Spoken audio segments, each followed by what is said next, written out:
খুনিদের বিচার অবশ্যই হতে হবে। বাংলাদেশ জামায়াত ইসলামীর আমির ডক্টর শফিকুর রহমান বলেছেন, স্বস্তির ঈদেও ফেসিবাদ বিরোধী আন্দোলনে শহীদদের মা বাবার চোখের পানি ঝরছে। তাদের ঘরে ঈদের আনন্দ নেই। যারা অপকর্ম করেছে, যারা খুনি, তাদের বিচার অবশ্যই হতে হবে। সোমবার জাতীয় মসজিদ বাইতুল মোকাররমে পবিত্র ঈদ উল ফিতরের প্রথম জামাত শেষে সাংবাদিকদের প্রশ্নের জবাবে এসব কথা বলেন তিনি। এর আগে জামায়াত আমির উপস্থিত মুসল্লিদের সঙ্গে কোলাকুলি ও কুশল বিনিময় করেন।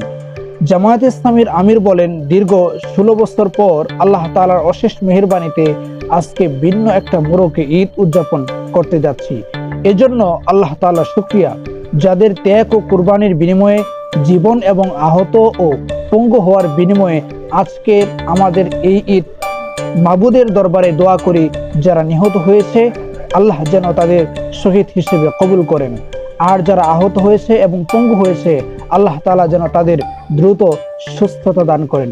বিশেষ করে শহীদদের পরিবারগুলো যেন আল্লাহ ধৈর্য ধরার তৌফিক দান করেন। ডক্টর শফিকুর রহমান বলেন, ক্ষুধা ও দরিদ্রমুক্ত সমাজ চাই। এই সমাজ গড়তে হলে অবশ্যই চাঁদাবাজ, দখলদার মুক্ত সমাজ গড়তে হবে। এই ব্যাপারে আমাদের কোনো আপোষ নাই। এ কথা আমার বিপক্ষে গেলেও বলতে হবে, সেই দেশ গঠনে দেশবাসীর সহযোগিতা চাই। জাতীয় নাগরিক পার্টির আহ্বায়ক নাহিদ ইসলাম বলেন, আওয়ামী লীগ বিষয়ে অবস্থান স্পষ্ট। আওয়ামী লীগ বাংলাদেশের রাজনীতি করার কোনো অধিকার রাখে না।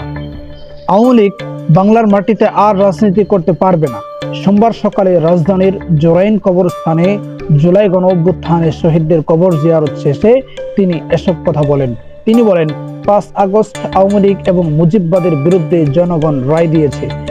সেই রায় কোন প্রক্রিয়ায় কার্যকর হবে সেটি আলোচনার বিষয়। যেহেতু বিচার চলছে, আমরা বিচারের প্রতি আস্থাশীল। তিনি বলেন, গণহত্যার দায়ে আওয়ামী লীগের বিচার চলাকালীন অবস্থায় দলটির নিবন্ধন বাতিল করতে হবে।